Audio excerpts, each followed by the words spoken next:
యేసు నామంలో మీ అందరికీ శుభములు. ఈ దినం దేవుని వాగ్దానము హెబ్రీ 13:5. నిన్ను ఏమాత్రమును విడువను, నిన్ను ఎన్నడను ఎడబాయను. అవును ప్రియులారా, నీ దేవుడు ఎన్నడను నిన్ను విడువరు. సహజముగా తల్లిదండ్రులు తమ పిల్లలు నడక నేర్చుకునవలనని ప్రక్కనే ఉన్నను చేయి విడుచుదురు. కానీ ఆ బిడ్డ పడిపోవునప్పుడు పరుగెత్తుకుని హత్తుకొనును. ఈ దినమున నీ దేవుడు నిన్ను చేయి విడిచితిరి అని తలంచుచున్నావా? నీ ప్రతికూల పరిస్థితుల వలన నీ దేవుడు ఎడబాసెనని కృంగి ఉన్నావా? లేదు నేస్తమా, అదృశ్యులకు దేవుడు చేయి విడుచుట అసంభవం. నీవు లేచుట, కూర్చునుట, నీకు తలంపు పుట్టక మునిపే నిన్ను గూర్చి అన్నీ నీ దేవునికి తెలియను.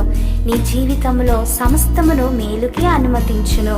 నిత్యము నీ ప్రాకారములు ఆయన ఎదుటనున్నవి. ఈ దినమున నీవు వెలుచున్న నీ మార్గములో నీ దేవుడు నిన్ను విడిచినని నీవు అనుకునవద్దు.